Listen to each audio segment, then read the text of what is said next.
With head Carson-Newman baseball coach after the Eagles pull off a Saturday split against the Quincy Hawks. Coach, we kind of talked about it briefly before this, how important that win was after the first game. After the first two games of this series, you get this one, and now you have the ability to go for the split on Sunday. Yeah, I mean, you've been here for it. Welcome to Jefferson City here, Andrew. But you saw the first two games. I mean, it was an uphill battle, and that uphill was like Mount Everest. It was that steep. And it came down. We just weren't getting good starts and falling behind early, and it was too big a hill to climb with all the runs. But as we were saying, you as a team, you know it. You can sense it. You need something to break that. Someone's got to do it. It's always probably going to be the guy on the hill. Or if they've got a pitcher who's not going very well and you can put enough runs up.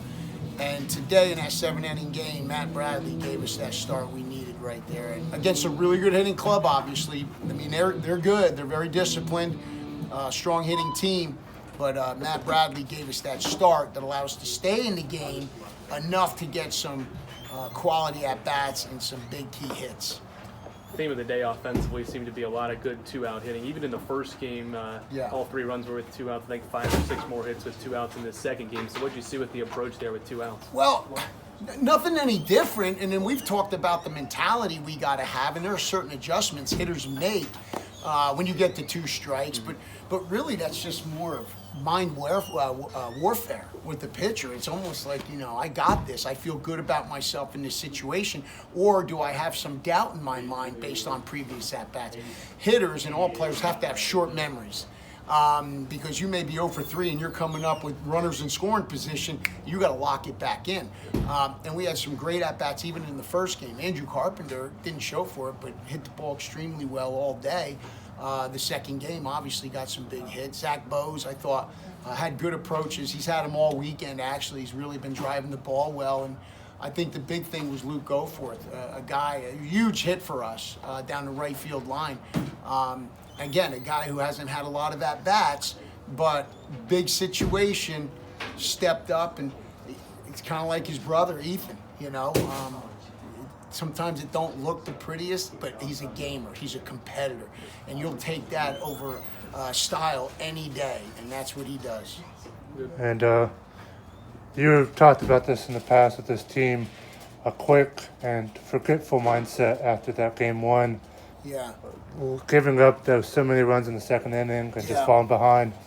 To come back and split this today, what about this team speaks volume for the leadership and the young guys that you mentioned to pull out the victory and the losing streak before it gets too ugly? Yeah, no, it's a good point because we even said yesterday when it got kind of out of hand, we've talked about, what we want to be, and it's about energy and passion and playing each inning like it's 0-0. And it's hard for a team to do that when you're down, let's say 13-14-0, and to be like, okay, we're still in this. That's hard, but you have to do that. That's the way you got to play the game. If that's the way you train and that's your mindset, then if it's a 2-1 game in the 5th, you've got to be the same way if it's 15-0 in the 5th. And so our guys did that. They did that in the first game. They did it yesterday. And I think that helped as far as staying more in the game and believing like, hey, this is our turn. This is our chance for it to happen.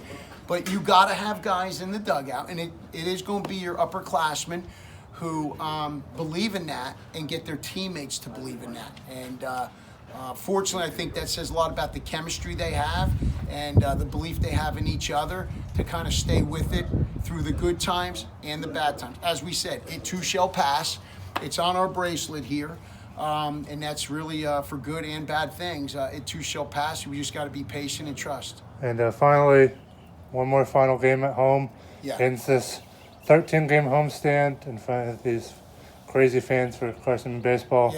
What do you need to see from the guys to pull out another quality victory over the Quincy Hawks? Well, I think just, one pitch at a time, the process. We don't have to do anything different than how we've trained and what we've done up to this point. Now it starts to become a little bit more on the physical and mental side. Make sure their bodies are fresh. Make sure mentally they're in a good place as they're competing. And it's been great to be at home, no question, with the fans and the weather that we've had, and especially this weekend is phenomenal. We're going to have it again tomorrow. And we'll get ready for Chapel first. and try to get connected there, and then we'll worry about the first pitch. All right, thanks, Coach, and congrats on the Saturday Thank you, split. brother. Welcome.